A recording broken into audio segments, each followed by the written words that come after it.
Yurtimizda ta'lim tizimida amalga oshirilayotgan islohotlar natijasida ustozlar mehnatiga bo'lgan e'tibor tobora ortmoqda. Bu esa o'qituvchilarning kasbiy salohiyati va jamiyatdagi nufuzini mustahkamlashga xizmat qilmoqda.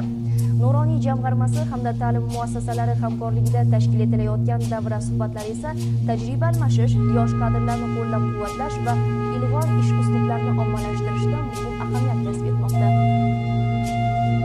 Toshkent shahar Nuroniy jamg'armasi hamda Toshkent shahar maktab va maktabgacha ta'lim boshqarmasi tomonidan tashkil etilgan uch avlod uchrashuvi Yunusobod tumanidagi 9-maktabda ham o'tkazildi. Tadbirda tumanning Nuroniylar kengashi a'zolari, mehnat faxriylari, pedagoglar va o'quvchi yoshlar ishtirok etdi. Tadbir davomida katta hayotiy tajribaga ega faxriy o'qituvchilar ibratli umr yo'li, ularning jamiyat taraqqiyotiga qo'shgan munosib hissasi alohida e'tirof etildi. Ayni paytda maktabda faoliyat yuritayotgan o'qituvchilar esa yosh avlodni ilm-fanga qiziqtirish, ularni vatanparvarlik va yuksak ma'naviyat ruhida tarbiyalash masalalari yuzasidan mazmunli fikr-mulohazalar bildirdi.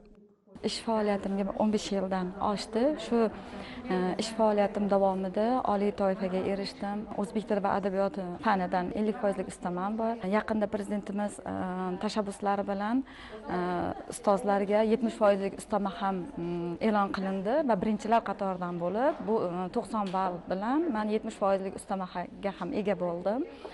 Hozirgi kunda oylik maoshim $2000 oshib ketdi.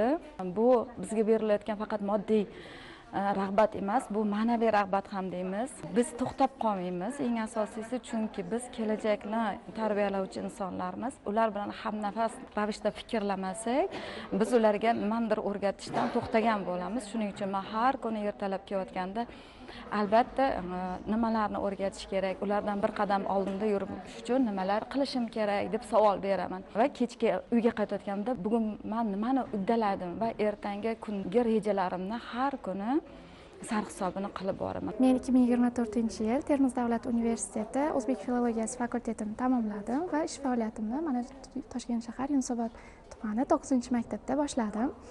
Shu 2 yillik pedagogik faoliyatim davomida o'zbek tili fanidan birinchi darajali, birinchi toifali o'qituvchiman hozirgi kunda. Ona tili va adabiyot fanidan esa ikkinchi toifali o'qituvchiman.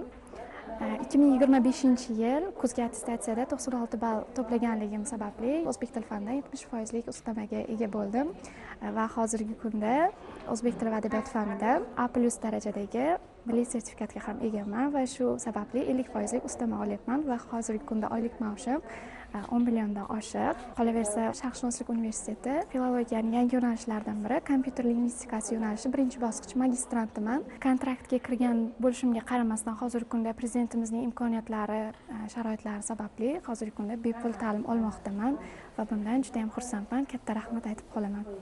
Shuningdek, davra suhbatida mamlakatimizda inson omiliga yuksak e'tibor berilayotgani, davlatimiz rahbari tashabbusi bilan jamiyatimizning har bir a'zosiga g'amxo'rlik, mehr-oqibat ko'rsatilayotgani, inson qadr-qimmati, uning orzu-niyatlarini ro'yobga chiqarishga imkoniyat yaratib berish ustuvor vazifaga aylangani ta'kidlandi. 27 million, 32 million va undan-da yuqori oylik oladigan, maosh oladigan o'qituvchilarning tajribasi bilan yoshlar o'rtasida, yosh ustozlar o'rtasida suhbat bo'ldi. Bu suhbat jarayonida ular o'zlarining tajribalari, qanaqa qilib bunaqa yuqori darajaga erishib, juda katta oylikka erishganligi haqida, oila byudjetida katta bir daromadga ega bo'lganligi haqida o'zligini fikrligini aytishdi. Bunday uch avlod uchrashuvlar va ustozlarga berilgan imkoniyatdan foydalanib muvaffaqiyatga erishayotgan o'qituvchilarning bu imkoniyatlari hammaga bir namuna bo'ladi. Chunki prezidentimizning birinchi gaplari ta'lim, ilm, tarbiya deydi. Ta'limni inson maktabdan oladi. Tarbiya esa ham oiladan, ham maktabdan, ham mahalladan olinadi. Bular hammasi jipslasa, albatta yangi O'zbekiston kelajagi bo'lgan yoshlarning kelajagi porloq bo'ladi. Chunki tarbiyali insonlar har bitta joyda O'zbekistonni obro'sini yuksaklarga ko'taradi. Ilmli inson hech qachon bir jihatda xor bo'lmaydi. Ilmi bilan o'zini muvaffaqiyatga, o'zini o'rniga, o'zini hurmatiga ega bo'ladi. Bu kabi uch avlod uchrashuvlarining tashkil etilishidan maqsad yoshlarning qalbida milliy qadriyatlarimizga sadoqat tuyg'ularini kuchaytirish, keksa avlod vakillarining boy hayotiy tajribalarini yoshlar bilan bo'lishish orqali ularni hayotga tayyorlashdan iborat. 9-maktab 11-sinf o'quvchisi bo'laman. va bitiruvchi sinf bo'lganim uchun hozirda universitetlarga tayyorlanmoqman.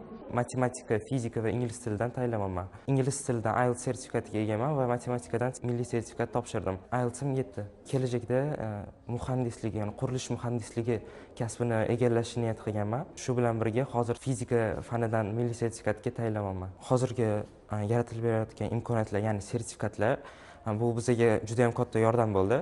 Tadbir o'quvchilarda o'qituvchilik kasbiga mehr uyg'otishda ham muhim ahamiyatga ega bo'ldi. Mahfuza Muxtorova, Umid Turg'unov, Poytaxt.